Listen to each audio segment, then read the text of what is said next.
최악의 왕이었던 이 므낫세 왕, 그리고 그의 아들 아몬 왕이 죽고 그의 아들인 요시야가 왕이 되었습니다.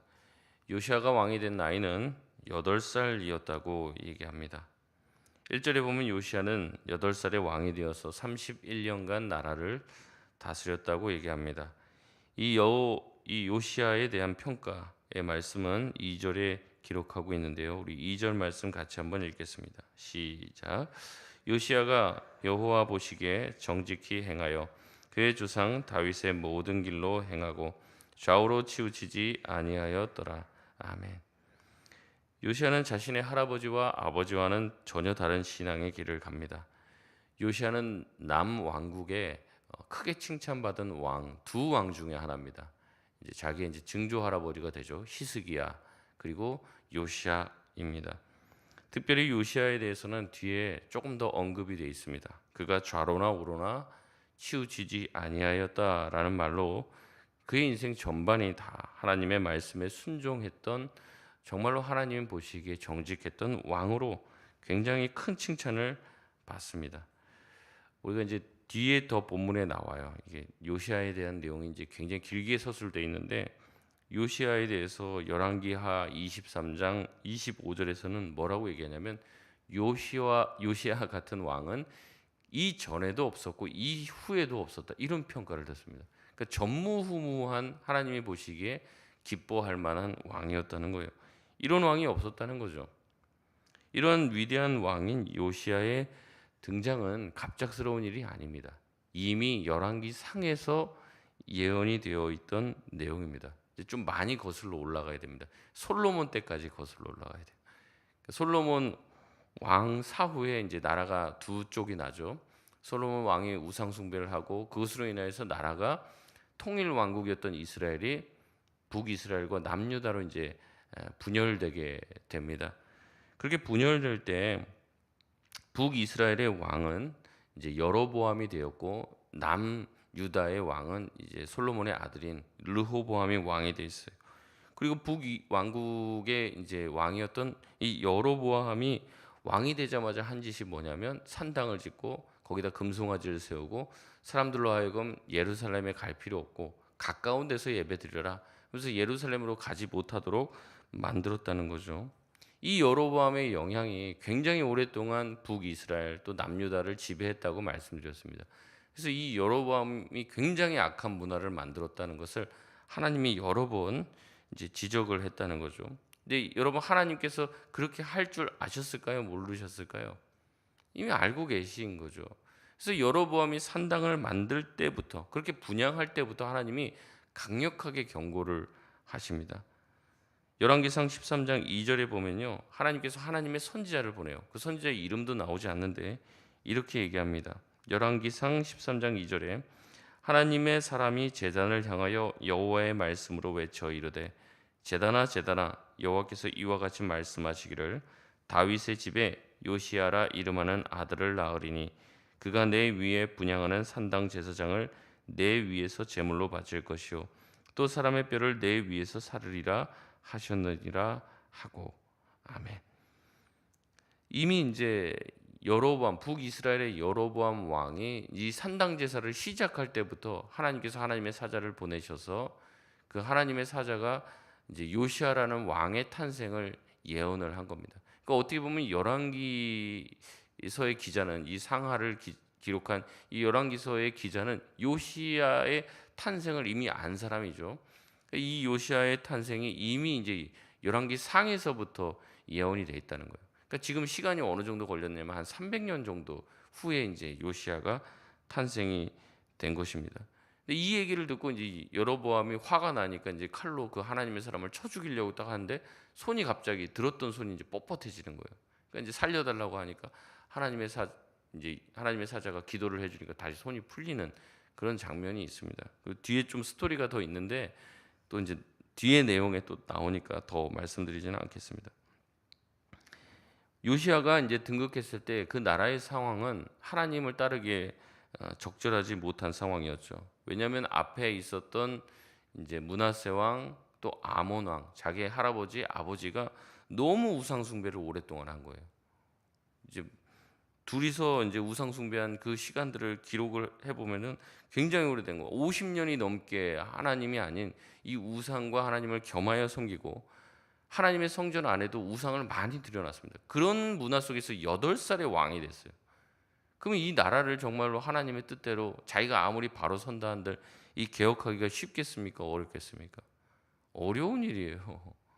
8살짜리 아이가 왕이 되어 갖고 정말로 이 우상 숭배에 찌들은 나라를 바꾼다는 것은 굉장히 어려운 일입니다. 말이 좋아 개혁이지 이렇게 이제 뭔가를 바꿔 나갈 때 참 쉽지가 않다는 거죠. 그럼에도 불구하고 이 요시아는 여호와 보시기에 정직하게 행합니다. 그리고 그렇게 행하는 것이 가능함을 보여줍니다. 이게 정말로 쉽지가 않은 거예요.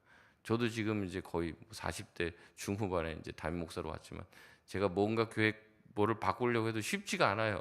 다 의견들이 많으시니까 막 8살의 왕이 됐단 말이에요. 왕이 한 나라의 왕이 됐어요. 나라 전체가 우상 숭배를 하고 있어요.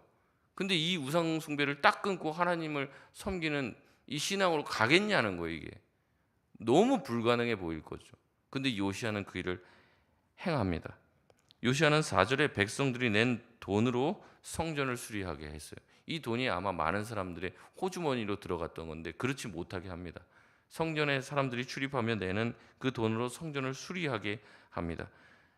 그들이 진실하게 이 회개할 테니 너희들이 그 돈을 주고 나서 그 돈을 회개할 필요도 없다고 얘기하며 제사장들을 향한 전적인 신뢰를 보여줍니다. 성전을 수리하다가 율법책을 발견하게 되죠. 8절 말씀인데 같이 한번 읽겠습니다. 시작. 대제사장 hil기야가 서기관 사반에게 이르되 내가 여호와의 성전에서 율법책을 발견하였노라 하고 hil기야가 그 책을 사반에게 주니 사반이 읽으니라. 아멘. 여기 보면은 이게 그냥 이렇게 쭉 읽으니까 우리가 아무것도 아닌 것 같은데 대제사장이 이제 성경이죠.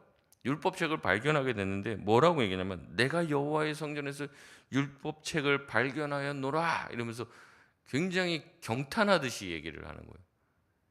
여러분 한번 생각해 보십시오. 여호와의 성전에서 여호와의 말씀인 이 율법책을 발견하는 일이 희한한 일입니까? 아니면 흔한 일입니까? 흔한 일이 돼야 하는 거죠. 평범한 일이 돼야 돼요. 근데 뭐냐면 자기가 경탄할 정도로 이게 희귀한 일이 된 것이에요. 그래서 뭐라고 얘기합니까? 이걸 발견한 다음에 야 내가 하나님의 율법책을 발견했다. 대제사장이 이 얘기를 하고 있는 거예요. 여러분 이 사건이 별로 대수롭지 않은 일인 것 같지만 굉장히 많은 이야기를 하고 있습니다. 하나님의 성전에서 율법책을 발견하는 게 희귀한 일이 되었다는 거예요. 얼마나 그 하나님의 말씀에 대한 그것들이 다 사라졌냐면 하나님의 성전에서조차도 하나님의 말씀을 발견하는 일이 굉장히 희한한 일이 되고 경탄할 만한 일이 됐다는 거죠. 율법책 자체가 얼마나 희귀해졌는지 모르는 거예요. 여러분 왜 그렇게 됐을까요?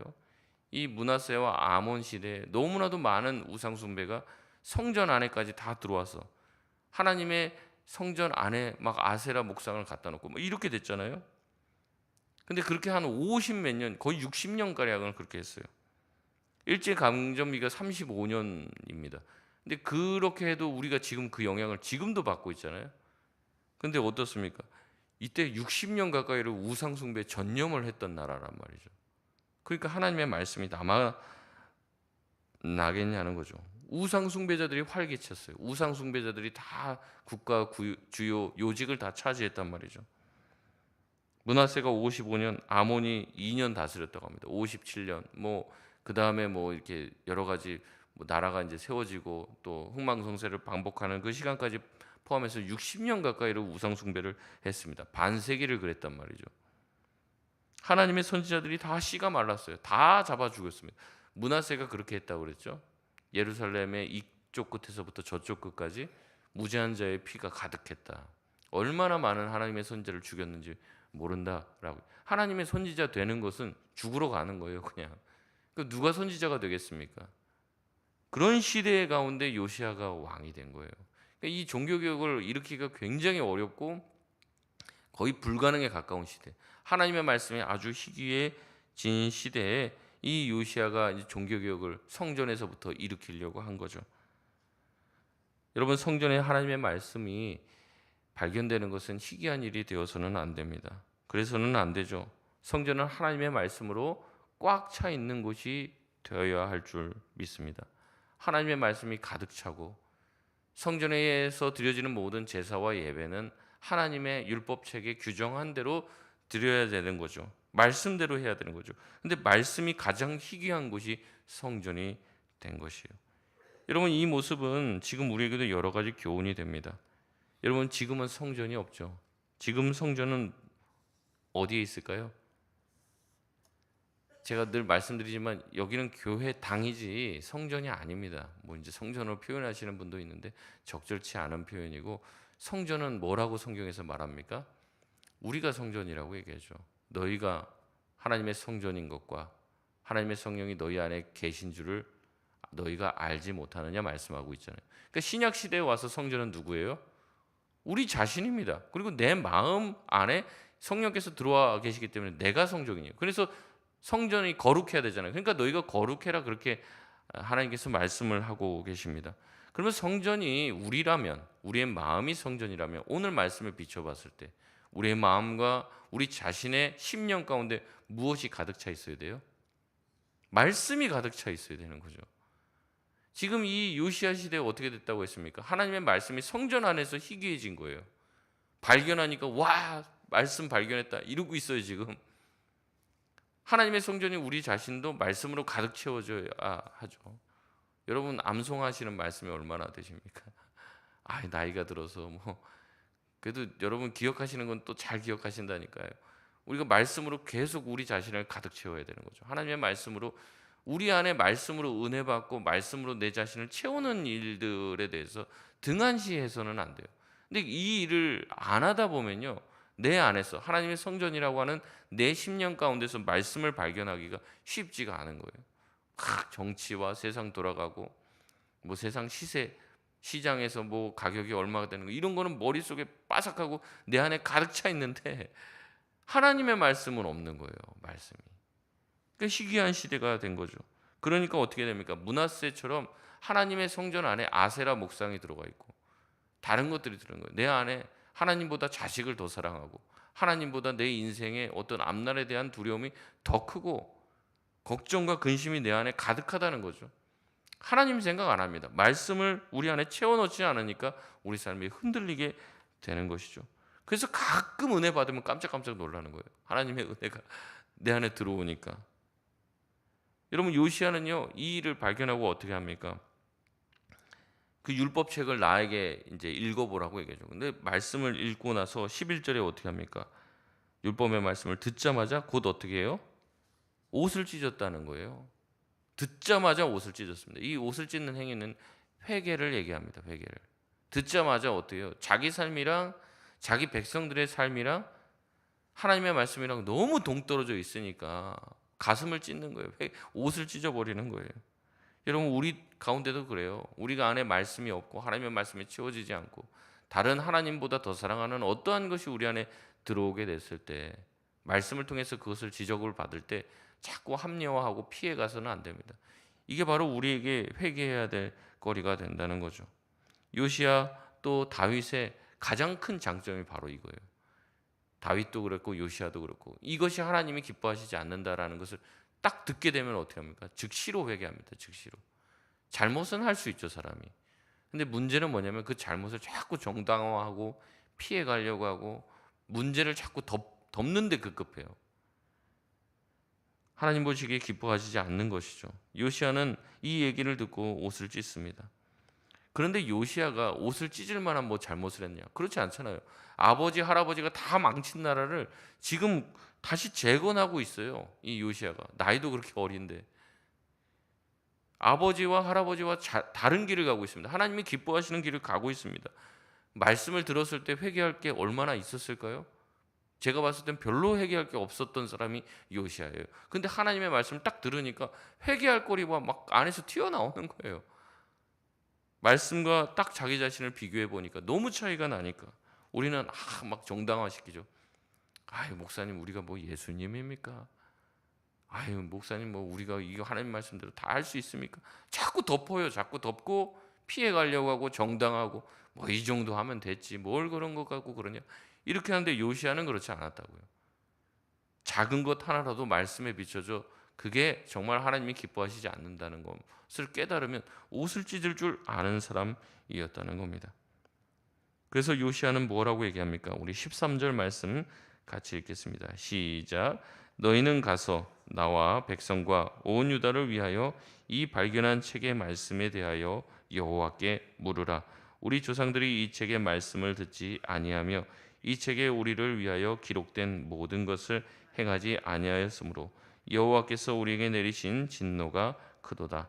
아멘. 제사장에게 이 말씀을 들은 후에 이제 선지자를 찾아가 하나님께서 우리에게 뭘 어떻게 해야 될지를 하나님의 선지자를 찾아가 물으라고 얘기를 합니다. 그래서 제사장과 신하들이 여선지자인 훌다를 찾아가는 거죠.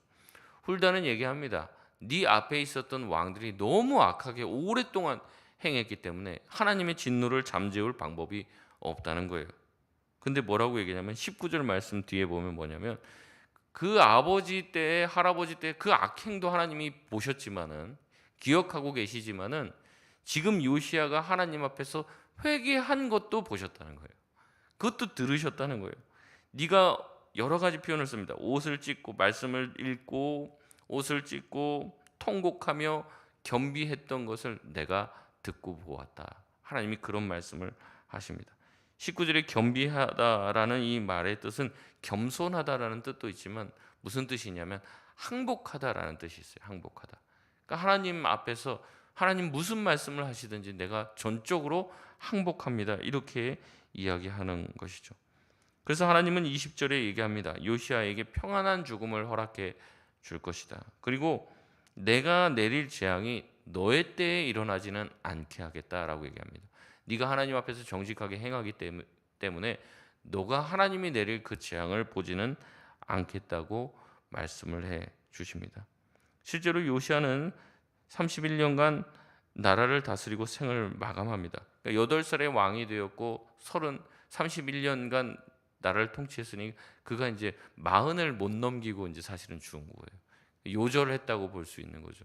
어떤 뭐 신학자들은 요시야가 이게 너무 일찍 요절을 해서 나라가 더 급격하게 이제 남유다가 멸망의 길로 갔다 이렇게 말하기도 합니다. 그러나 하나님은 앞에서 했던 이 므낫세와 아몬 왕의 악행이 너무나도 강했기 때문에 이 남유다를 심판하지 않고는 그 우상 숭배의 뿌리를 뽑지 못할 것을 알고 계셨어요. 그러나 요시야가 너무 정직하게 행하니까 요시야에게 그런 아픔의 모습은 보여주고 싶지 않으셨던 거죠. 그래서 어떻게 보면 요시야를 일찍 데려가신 겁니다. 그러니까 누군가를 일찍 데려가시는 게 우리가 봤을 때는 섭섭한 일이고 아쉬운 일이지만 그게 요시야에게는 어떻게 보면 선물이 된 거예요. 고통스럽고 하나님이 백성들을 치는 것을 보여주지 않으시려고 요시야를 일찍 데려간 것이죠. 요시야 이후에 하나님의 벌과 형벌은 아주 강력하고 무자비하고 참혹하게 남유다에게 임하게 될 것입니다. 말씀을 맺겠습니다. 하나님을 멀리 떠나 최악의 왕이라고 불렸던 할아버지와 아버지 이 므낫세와 아몬을 두었지만 요시야는 8살 때부터 남다르게 하나님 앞에 바로 서려고 했습니다. 하나님을 따르기 어려운 나라의 상황 가운데서도 말씀을 회복했고 성전을 회복하고 백성들을 하나님께로 이끌기 위해서 부단히 애썼던 왕이 바로 요시야 왕입니다.